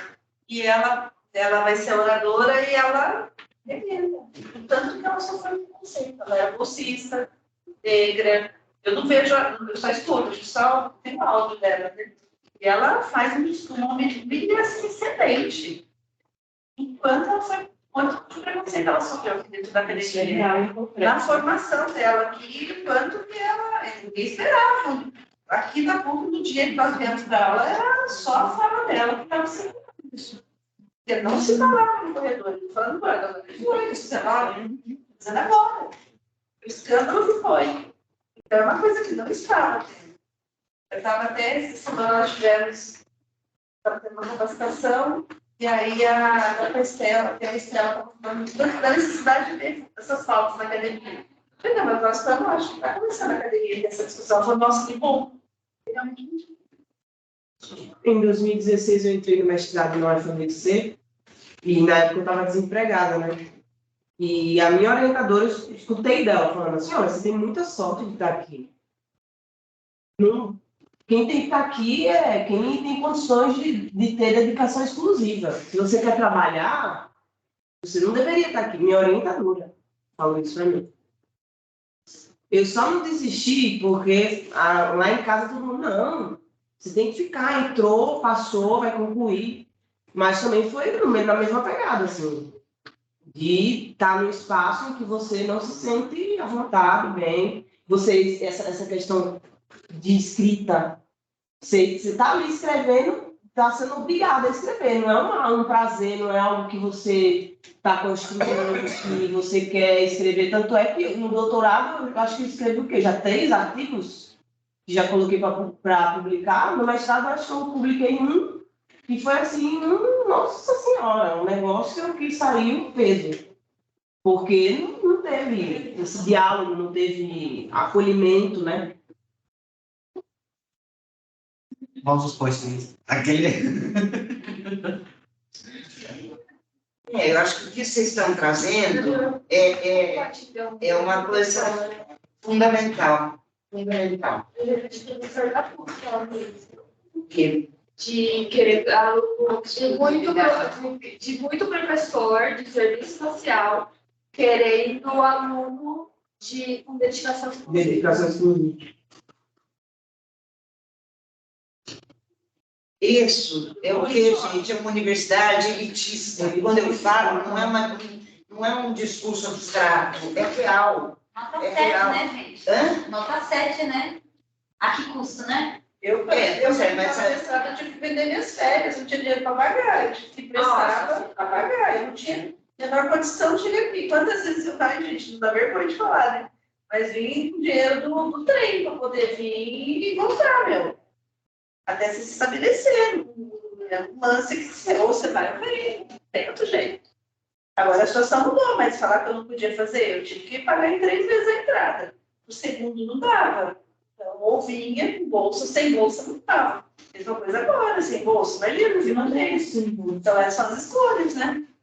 E vai falar que você vai ter uma carga reduzida de trabalho? Não vai, eu sou mãe de família. Imagina se aumenta o trabalho, aumenta só a carga horária. Bem real, 2022. Continua aplicando. Agora, quem sabe o astronauta entra para senador, né? Aí a gente vai ter mais bolsa, né? Bom, pensa bem, né? Gente, São umas coisas bem. mas o que vocês estão trazendo, de fato, é brutal. É cruel, porque na realidade, quando você levanta, não se discutia, porque não tinha interesse em discutir. Então, você acha que a classe dominante, burguesa, escravocrata, vai discutir a real história do Brasil? Você não vai. E nem a história do mundo, e nem a história do planeta, e nem a história de colonização, porque é uma relação de exploração, de opressão, de dominação. Então, é uma forma de sim, de pensar, que vai excluindo, e vai excluindo da forma mais brutal. Quer dizer, os filhos da classe trabalhadora chegam para uma universidade pública, e os filhos de quem mora nas ruas chegam numa universidade pública? Não chega. Quem é que chega na universidade pública nesse país? Uma elite, gente. Então, a discussão para uma sociedade emancipada passa por aí. Eu não posso desvincular a apreensão teórica. Olha que coisa maravilhosa. Quer dizer, um texto que a gente está lendo, né, Marx, as margens, para mostrar, olha, a colonização, a opressão, a dominação, o escravismo não começa hoje, ele está lá. Agora, como é que a gente se apropria desse debate, dessa discussão? Vocês estão trazendo elementos, quando o Kant traz, olha, é muito sério, porque, e mesmo quando eu trago na profissão, quando a gente fala, que o projeto ético-político é discursivo, aí você vai na ação concreta, né? Como é que tem uma relação moral, uma moral destrutiva, que começa a falar em nome do outro, isso que vocês trouxeram hoje. Quer dizer, então, as pessoas que falam sobre os negros, as pessoas que falam sobre os indígenas, mas quando você tem a voz, né, dos povos originários, que tem tudo para dizer, não é reconhecido. Então, nós não podemos desvincular o singular do particular do universal. Não podemos, gente. O universal sem o particular, ele é uma abstração caótica. Então, quando a gente está fazendo essa conversa, nós estamos trazendo os elementos concretos da vida cotidiana, esse depoimento do Hans, o que ele fala na relação, né, do estágio, quando a Marilene fala da equipe de trabalho, estão trazendo elementos concretos de uma vida concreta, de sujeitos vivos e ativos, em movimento, em ação, em luta, em reflexão. Então, quando a gente propõe essa forma de trabalho, é exatamente para isso, para a gente poder conversar, para a gente poder se olhar, para a gente poder falar, para a gente poder trocar. Quando a gente incentiva que vocês produzam, tá certo? Porque vocês têm toda a condição. Todos nós temos condição. Agora, a hierarquia é que isola. Então, essa é uma forma elitista. Eu não posso pensar... Desde que eu vim para a pós-graduação, que eu falei, olha, eu vou, quero responder para vocês, Zé Paulo e tal, Zé Paulo saiu, eu me fiz o credenciamento, e de cara eu falei, eu vou dar o curso à noite. Agora, praticamente todas as noites estão ocupadas, mas atrás era eu e você Barroco. E eu falei, por quê? Porque são estudantes trabalhadores. E é importante que esses estudantes trabalhadores que estão trabalhando com as relações mais dramáticas. Já tiveram um que falou assim, Bia,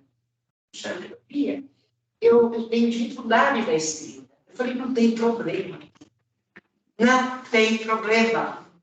Vamos em frente. Cada um de nós tem um tipo de dificuldade. Ou a gente compreende isso, não por uma compreensão paternalista, sabe, de passar a mão na frente, não é isso. Mas ou você compreende que são sujeitos vivos, ativos, sujeitos históricos. Isso é fazer história, gente. A gente poder ouvir o Hans falar da sua ancestralidade, da luta, fazer relação com o texto que nós lemos lá, foi o semestre passado que nós lemos, né? O Galeano? Foi retrasado, né? Foi o semestre passado mesmo, estava semestre passado estava quebradaça, Então, foi. Sabe, a relação toda essa discussão que a gente fez, né? E depois trazendo esses exemplos concretos de uma relação de supervisão, né? E isso que nós estamos falando sobre o momento político, sobre a conjuntura, sobre a aula, não é algo de exterioridade a nós. Não pode ser. Assim como a pesquisa, não pode ser algo de exterioridade, não pode ser algo que não nos mova, não pode ser algo que não nos impulsione para poder, não porque o seu orientador vai achar, a sua orientadora vai achar, porque o seu supervisor vai achar, mas como é que você está construindo, qual é o seu movimento, sabe, que não é individual, é coletivo. Essa é a função da universidade, senão não tem para quê ter universidade. Esse positivismo nós não queremos mais, você sabe, nós não queremos. Não sei se a gente, às vezes, também pode escorregar aqui e acolá, né? Porque a gente é um processo de ensino, de aprendizagem, de erro, mas a gente aprende com o coletivo, aprende com os erros, aprende o tempo inteiro. Então, gente, a importância dessas questões que vocês estão trazendo, de trazer, de discutir, de socializar, de lutar, de se organizar, sabe? De pensar, de fazer a crítica. A crítica não é algo de negação, é por ela que a gente aprende. E a autocrítica naquilo que a gente vê que, né, que a gente pisou na bola, quantas vezes a gente pisa, a gente reconhece. Eu estou cansada de pisar na bola, um monte de coisa, não porque eu queira. Eu pensei, não, será que isso era melhor? Mesmo nesse processo, eu me indagava muitas vezes, sabe? Falei, pô, os caras estão jogando a gente pesado, ataque em cima de ataque. Será que não era melhor? Porque a minha vontade é sempre radicalizar. É verdade, eu sou assim na vida, eu sou assim, eu fui criança. Eu me lembro, com 7 anos de idade, eu falei, não quero mais ir nessa escola. Era uma escola progressista e tal, mas era uma escola particular, eu fui para a escola pública. A minha melhor amiga era uma menina preta, morava na favela. E eu não entendia na minha cabeça por que na minha casa tinha meu pai. Meu pai nunca foi comunista, mas era um humanista, defendia de forma agrária. Por que na minha casa tem livro? Meu pai é agrônomo, meu pai deu aula na Exalc, na minha cabeça de 7 anos. E a minha filha era fantástica, eu fugia para a casa dela, tinha pita, sabe, pinava papagaio, eu adorava aquilo. E eu não entendia. Depois você começa a compreender que o racismo é estrutural, gente, é estruturante.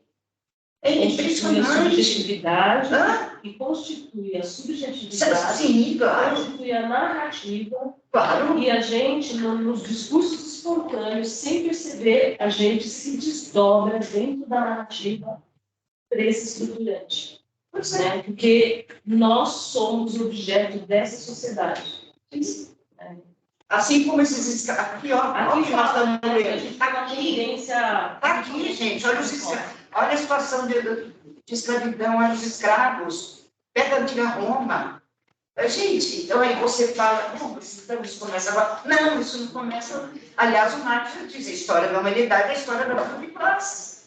Enquanto, né, não havia a propriedade privada, tá certo? Se você tinha as relações de troca, mas a partir do momento que você tem o excedente econômico, você começa uma relação, né, de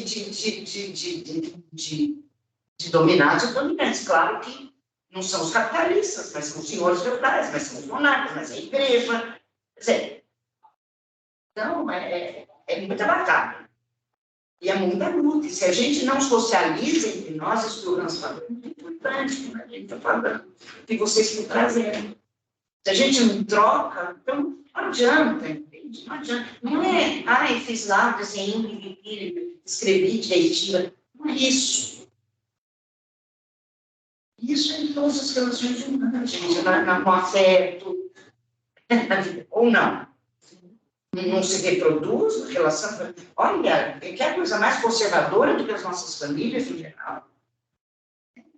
A gente discute o que foi, né, a Revolução Russa, o papel das mulheres, o feminismo. Então, eu acho que a gente aprende e troca.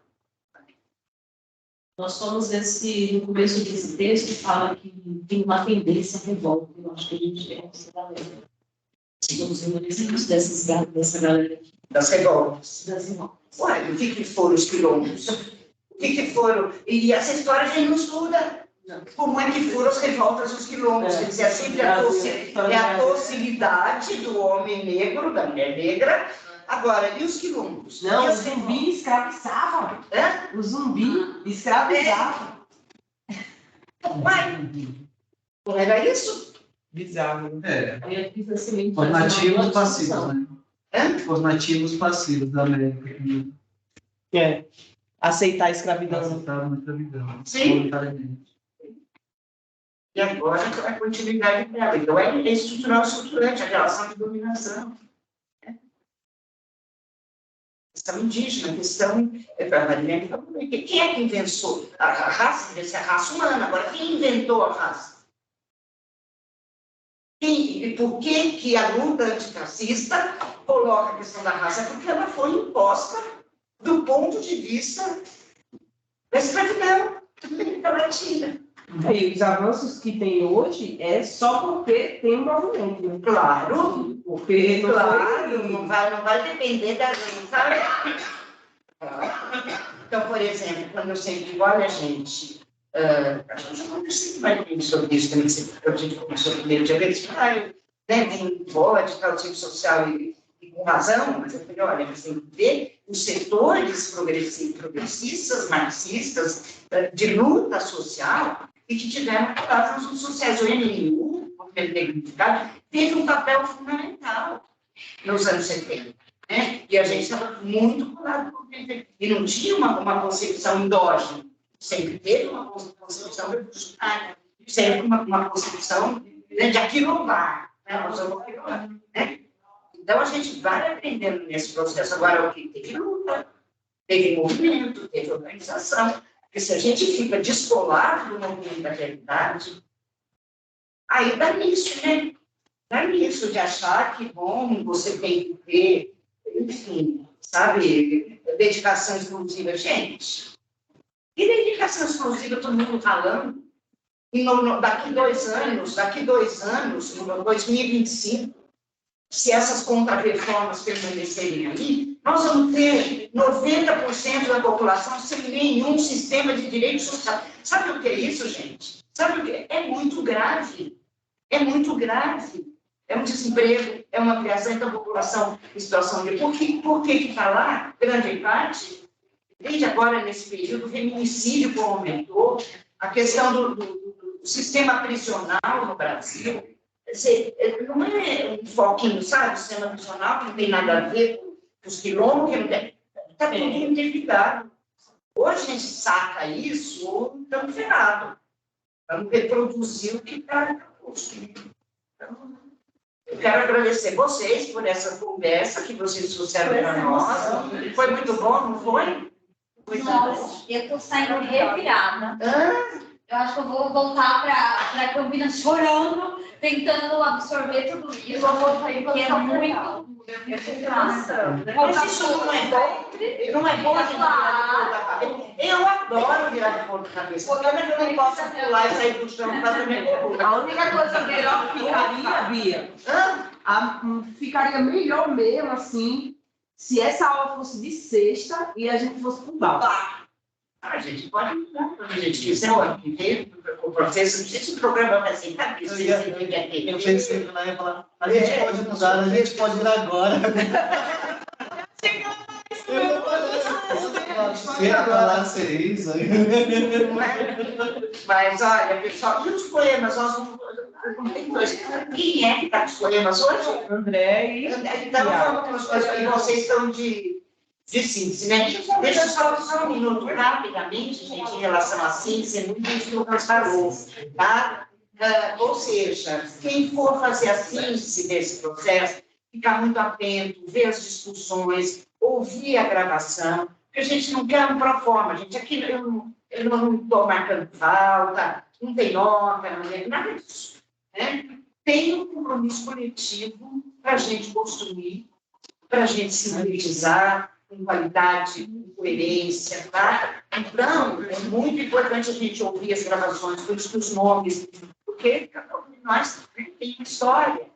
O singular, que é particular, também vai ter um singular. E eu acho também, professora, trazer essa questão de quando a gente quiser levar isso para os nossos projetos, para as nossas teses, se for o caso de utilizar a fala de alguém, também coloque o nome como referência, coloque o espaço onde ele fez a reflexão, porque tem muita questão, muito essa questão, e repito novamente, tem muito essa questão de plágio, e isso é muito forte, porque, por exemplo, eu trago alguma reflexão, se alguém reproduzir isso, ninguém vai saber que o Carlos fala não sabe, e roubar isso, eu me deparar com alguma coisa que foi plagiada minha, seria da decepção, né? Além de estar sendo violentado por algumas outras questões, você já chega no mundo da academia sendo plagiado, seria muito mais ainda... continuar cumprindo a expropriação, né? Assim. Isso. Não pode. É a mesma lógica, né? É na mesma lógica da expropriação, da cultura do conhecimento, da informação. Não faz, em nenhum momento pode ser fazer plágio. Tem que ter o crédito. Eu já fico marara quando eu ouço uma música, eu não sei quem é o compositor e quem é o cantor, é um absurdo. Né? Uma expressão artística. Então, tem que ter crédito. Quem falou, quando falou, em que debate, tem rodapé para isso. Então, isso é fundamental. Tá bom, gente? Então, vamos aos poemas? Meninos, garotos? Vamos lá. A dupla dinâmica. A dupla dinâmica. Vamos.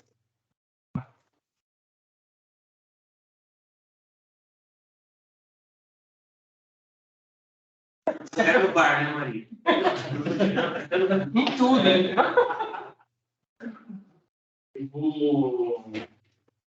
Eu vou ler, na verdade, eu ia ler um outro poema hoje, e aí, começou um dia com a aliança, eu resolvi juntar e criar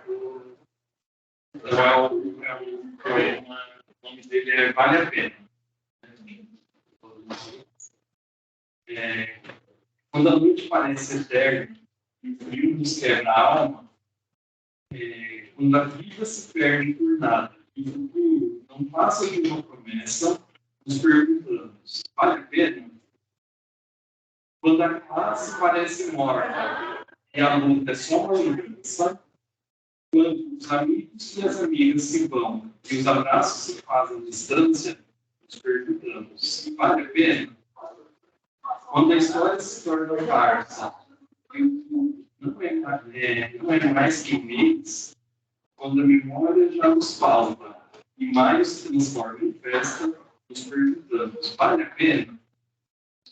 Mas quando em camarada nos encontramos e ousamos sonhar futuros, quando a teoria nos aclara a vista, e com o povo, ombro a ombro, marchamos, respondemos, vale a pena viver quando se vive. Muito bem. Muito bom. Muito bom. E o André? Vamos lá. Bora lá. São muitas intensidades. A minha verdade é uma história que tem toda uma conexão com as discussões, com os relatos do Campos, com os relatos da Marilene, e eu acabei me separando dessa história ontem, quando eu estive numa exposição bem pequenininha no metrô da favela. Falo sobre a origem indígena, fala sobre o reforço da identidade indígena, toda essa construção. E aí, meio que o universo, né? Vai conspirando. Então, vamos lá. História. A floresta que nenhum abuso conseguiu queimar. História de Mapuani Unituim. É do Museu da Pessoa. Vamos lá. História completa. Minha avó contava para mim que os velhos, tanto os pajés, os mais anciãos, tinham que se esconder para falar da tradição. Quando queriam passar os conhecimentos, a gente tinha que se esconder para poder falar a língua. Eu estou falando mesmo assim da tradição. Os cantos sagrados, evocar os espíritos da natureza. Então a gente não podia muito estar ali contando, porque não tinha essa permissão do povo. A gente era visto como demônios. No seringal, todos trabalhavam, inclusive eu, que era criança. Por ser muito criança, eu tinha 7 anos e não me esqueço dos homens que chegaram armados e começaram a queimar as casinhas, tivemos que sair correndo. Mataram a minha avó. Foi uma grande separação da família. Eu fui deixada para uma família porque eu não podia seguir com a minha mãe e com o meu pai, com as minhas 2 irmãs. Eu fiquei lá. Fiquei em uma casa de não indígenas. Ficava trabalhando na casa, cuidando das crianças, limpando, trabalhando. Eu dormia com as crianças dele e um homem dessa casa começou a vir para me tocar. Bom, vai acontecer 2 coisas. Ou eu vou ficar e isso vai terminar muito mal, ou eu vou ter que ir embora. Tinha um casal que trabalhava na casa também e eles me falaram: olha, a gente está percebendo que está muito difícil para você. A gente vai lhe dar uma pista, porque eu conheço muito seu pai. Vai embora. Eles estão no sertão. Eu fugi. Saí do Acre com 11 anos, fui pegando carona, foram muitas etapas. Desde encontrar pessoas, de ficar e trabalhar um pouco nas casas, nos lugares onde eu estava indo, até que finalmente eu encontrei com eles. Só que quando eu encontrei com eles, para mim, já tinha uma coisa ali, já tinha acontecido algo muito forte. Eu também não conseguia mais ficar com eles. Eu fiquei meses ali, convivendo e percebendo também que para minha mãe, assim, foi um inferno. Um inferno porque ela estava num interior pequenininho, onde as pessoas iam para a igreja e recebiam como uma bruxa. E que ela também estava muito infeliz. Estava viva, mas muito infeliz. Eu fui me matricular em uma escola e tive muito orgulho de dizer: mas eu nasci no Acre, eu venho do povo Caxinauá. Eu lembro que a diretora da escola falou assim: eu não tenho vaga na escola. Será que é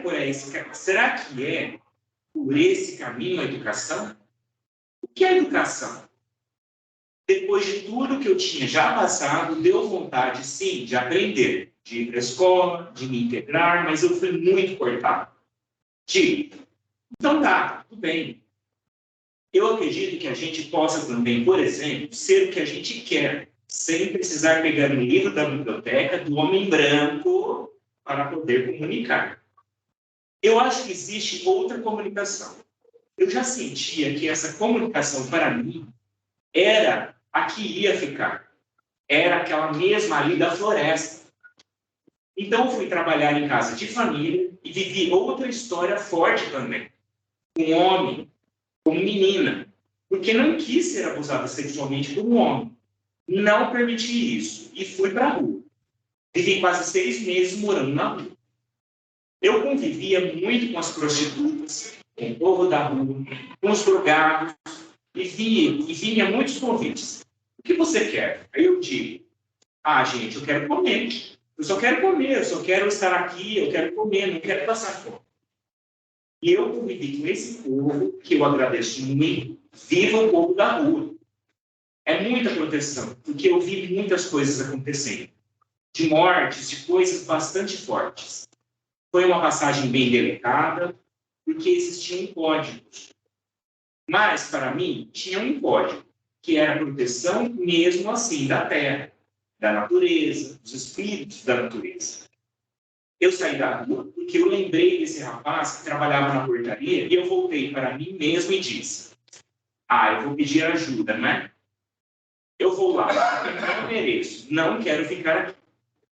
Tudo bem estar aqui, eu não quero continuar.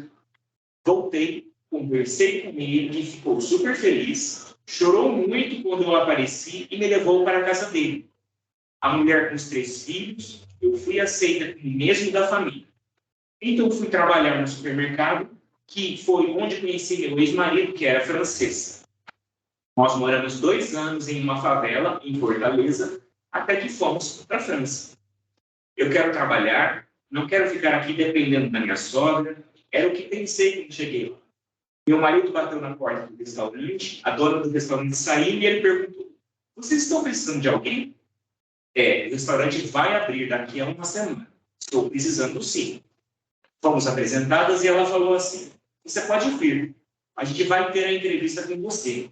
Você quer trabalhar? Eu digo: quero. Mas eu não falava francês, não, né? Aí ela falou para mim assim: você fala francês? Falo francês. Então a gente pode continuar amanhã. Tá bom. Risos. Mas eu não falava. E era para trabalhar como assistente de cozinha. Logo comecei a trabalhar. Quando ela me pedia para buscar uma cenoura, eu trazia uma batata. E ela percebeu muito que eu não falava. Mas aí ela olhou assim para mim e falou: olha, você tem muita vontade e você vai ficar. Eu vou lhe ensinar o francês. E assim fiquei trabalhando com ela. Tive a minha filha na França e aí tivemos uma sociedade com 4 amigos. De abrir um projeto que se chama Sol Semilha, que é de onde vem essa minha história da cozinha, com a cozinha intuitiva, Superfood. Entrei num mundo que é o mundo de que eu gosto, que é esse mundo da alimentação ligado com o que eu vivi. Então, quando eu conheci essas pessoas, entendi que eu podia também ficar em Paris de uma maneira mais diferente. A gente ia buscar, por exemplo, no Peru, a marca. Aqui, o açaí, valorizando pequenos produtores. Criei uma cozinha que é puramente intuitiva para comunicar com esses alimentos, porque a cozinha é vegana. Porque o produtor de cacau era do Equador, ali do Peru. E as variedades são variedades muito, muito boas. Então eu digo: gente, estou entrando num projeto que é realmente um sonho para mim, porque eu posso ficar aqui fazendo o que eu gosto. Claro que não estava pegando a cerolinha do pé, mas criei esse projeto de cozinha intuitiva para comunicar sobre esses alimentos. Já viajamos para visitar os pequenos produtores e ficamos lá 8 anos com esse projeto, até que eu voltei para o meu próprio povo. Está acabando. Mas de todas as memórias que a gente possa, todas nós mulheres ou a humanidade, que a gente possa lembrar dessa criança interna que a gente tem, levar assim no dia a dia, a gente entrar em contato com essa criança interior e não esquecer de rir dos defeitos das coisas que às vezes não são tão fáceis da vida. Que a gente possa estar sempre com essa criança florada na nossa vida, no nosso cotidiano, porque é muito mais leve quando a gente tem essa alma de criança. Por que eu estava falando de criança? Porque quando eu lembro da minha história, que muitas coisas não foram contadas em detalhes, mas eu lembro dessa criança que pisava no chão, que tomava banho, subia nas árvores, que ia para Samaúma com as outras crianças, e essa leveza da criança. E eu brincando com a amiguinha meiga que ia para a favela. E a gente, a vida da gente. A vida da gente, que é linda, né?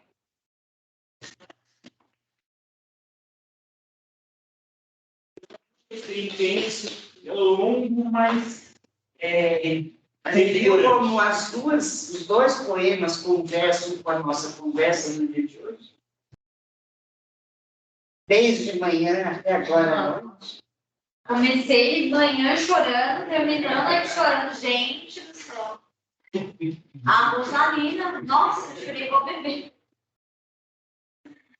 O poema lá, meu irmão. Muito bom, né, moçada? Uma boa conversa, né? Uma boa troca, né? A gente sai mais leve, apesar de chorar. Chorar é bom. Sai as lágrimas, né? A gente fica mais leve, né? Hidrata, né? Valeu, moçada. Pensar isso tudo. É, a próxima semana vai ser o quê mesmo? Não, então, eu estava fazendo a conta aqui. Fala. Na verdade, a gente precisa separar os sintetizadores, né? Semana. Só que a gente tinha falado 2 semanas. Era essa, e a próxima a gente fazia o planejamento de outubro, não é isso? Sim. Então, teria que ser já na próxima semana. Então, mas aí a próxima semana, que dia cai a próxima semana? Dia 28. E aí depois já começa 5 de outubro, que é aquela ideia de começar novidades. Mas a gente pode, que vamos concluir pelo menos essa leitura, né, que hoje a gente depois conversou e agregou, e aí se já concluir, a gente já começa e depois fecha, e daí já vê os convidados para a gente falar, então, qual dia, qual dia. Então, não vai ter outro texto, que era a preocupação da Juliana. Porque aí eu conversei com a Denildo. O que ele falou? Ele falou assim, eu mandei Será que foi? esse texto, que na verdade não é o novo. Ele falou assim, que concluiu que é o antigo, que ele mandou para você, aí ele reenviou, e aí ele mandou para mim, e aí já tinha mandado no grupo, que aí eu estava pesquisando, falei, eu só achei o antigo. Não, vamos no antigo, vamos. Não, porque é ele mesmo, não precisa ter um novo, gente. Até ligar para a expressão popular e chegar e não sei o quê, acabou o ano, vamos nesse, então passando tudo. Então deve ter enviado, eu com essa maluquice, não me apliquei para isso. Mas então mandou para todo mundo? Então eu vou confirmar, porque a Ju falou assim, mas tem que ver se é o mesmo texto que a gente está falando. Não, a gente vai ler, pode ler aquele lá, tá? Pode. A gente lê uma mais, aí já vê a Ju. Então, o que a gente pode fazer? A semana que vem, vamos ver se dá para fazer assim. A semana que vem, elas concluem a leitura, a Ju. Vocês 3. A gente faz a leitura concluindo essa parte. Não tem problema se é a próxima ou a outra. Atraso na semana, não tem problema. Depois a gente começa com as palestras. Não tem problema nenhum. Entendeu? E aí nós temos que. Aí a gente começa, a gente senta para ver, olha, vai dar tal palestra, não vai dar para ler mais texto e joga já para o ano que vem. É o ano que vem? Esse mês que vem já é o ano que vem. Então já é. Gente, é o ano que vem. E a gente joga para o ano que vem e aí a gente já constrói a questão dos textos, de quem leu, quem vai escrever o artigo, sabe? Já organiza. E mais as palestras que vêm para o livro, entendeu? Acho que aí fica bom. Aí você me ajuda, hein, Thiago, nesse calendário, tá? É Juliana, Tânia. As 3. Então, vocês já preparam também, e elas também já concluem, né? Acho que né? Falta só a parte da Rússia. Então, falta a parte da Rússia, ela já entra, então, semana que vem. Tá. É o mesmo texto, só que é o próximo tópico. Não, aquele lá, ele já entra no texto que vocês vão passar para ela, já leem. Sim, são 2, já vai do segundo. Mas aí a gente pode... Não, o segundo foi Maria Clara, não foi você que falou o outro texto que a gente leria? Maria Clara... Foi você, né? Mas eu mandei já uma mensagem já para solicitar o PDF. Que é o da Gisele lá, o Teoria da Independência. Você trouxe o livro no guia. Trouxe. É verdade. Eu trouxe o livro. Mas já vai ler a semana que vem?